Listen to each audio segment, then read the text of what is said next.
All right, let's change tunes a little bit. Who is James Green? Right, we I think it was back in November we met up with you. I think it was first in Brooklyn and then in New Jersey over 2 or 3 days, and we spent some time filming a lot with you and a lot with your friends and family, talking about you, your journey through wrestling and life, and your story. And I guess, and I know we probably contacted you 3, 4, maybe 5 years ago and talked about doing it a while ago. But Yeah. what did you think when we? First of all, were you pissed at me when I was like, "Hey, let's do it," and then I was like, we're not doing it." No, no, no.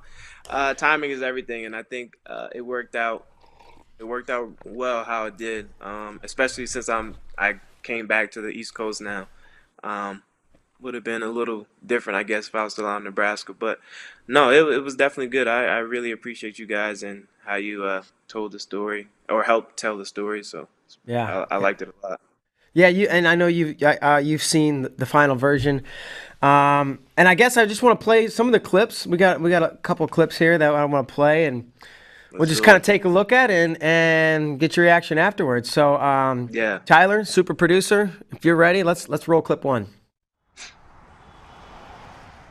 We're at the rec center where we had the Willenboro rec wrestling program. I mean, and kind of any of the sports, football, track, basketball. You have to check in and you're going to wrestling practice.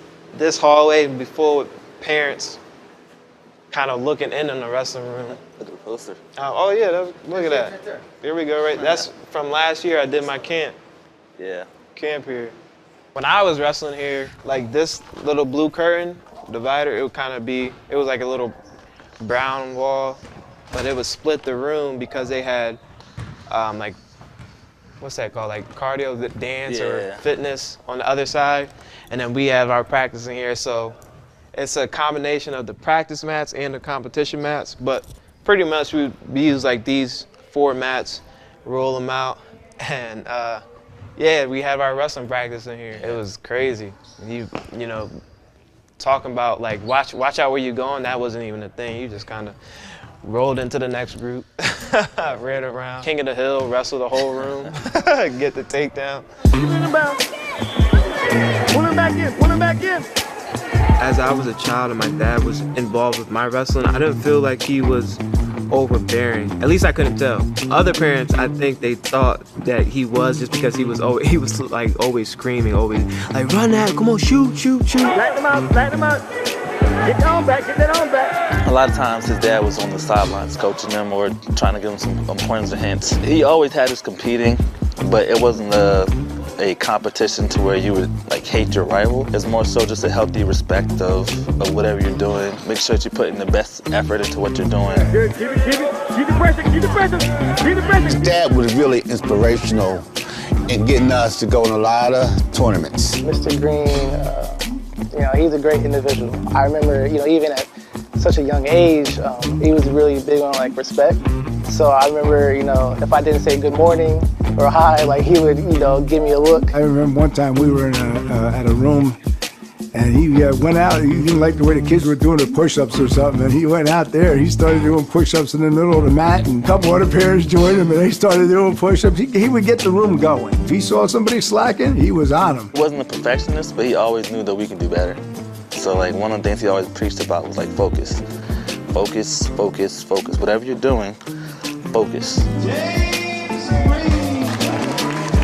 My dad was the kind of guy, like, if he saw somebody that was good or that, like, they knew what they were doing, he would record them. Like, I got matches of other people that didn't even wrestle at Willenboro or that's wrestled different states or whatever, but he liked what he said. All right, we got to watch this guy's next match, record that. He loved the sport of wrestling. He had he was like feeding on it, And he used to make James run up and down the steps and I guess work out all the time and stuff, and just had a real, real love for it.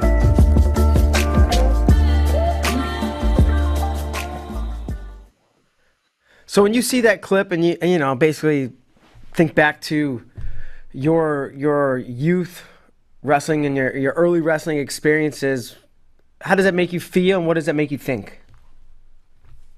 Man, I was skinny. Nah, it's really it's hard to believe, honestly, just because going into at a young age you don't really know the outcome or where you're headed to. You're just like, hey, this is I like to do this. I'm spending time with my family, my friends, competing. I'm having fun. It's just like, you're in that moment, and now sitting here, what, 2017, or how old was I? 21, quick math, 21 years later. It's just like, wow, I came a long way. That little scrawny kid doing some big things now. What were your favorite and maybe least favorite things about wrestling, if there was, as a youth? I've always been competitive. I hated losing, and I felt like at the time of when I first started, you wanted that instant gratification of I know what I'm doing. I'm going to win every match, and I just hated it. Especially not really making sense of why I'm losing. And at the time, I always used to they used to do like it was called the Grapevine Lead, and you get paired up with kids from other towns and you'd wrestle them. And I, for some reason, I kept getting paired up with these older kids, and I'm like, why do I have to wrestle these older kids? I'm not going to win. At that point, they're the difference between a year older, 2 years older, it's huge. Even though if you could be around the same weight, just the maturity and the how to use your body, your muscles. And I always hated it. Like, I gotta wrestle this older kid, this heavier kid, and when it's just kind of like now when you go to tournaments and you're looking in a bracket.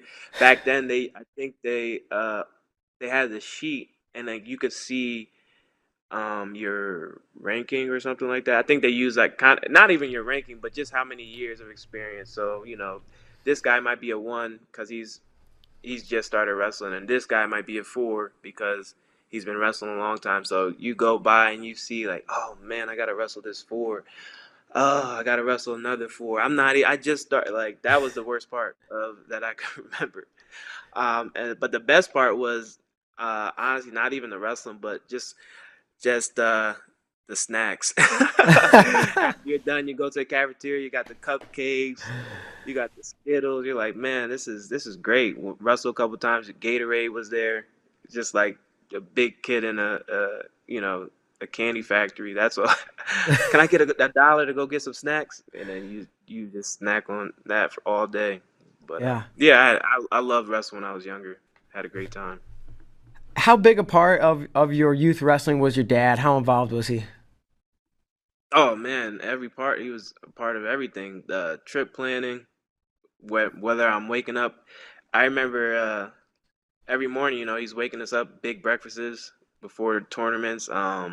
So uh, I'd say he was coach, dad, chaperone, everything. He was a part of it across all the whole board. So definitely contributed a lot to my success at a younger age. And then obviously he was a scout. He buy, like I said, he'd record other matches or buy the DVDs and the tapes and try and perfect our craft, I guess, because he didn't know how to wrestle.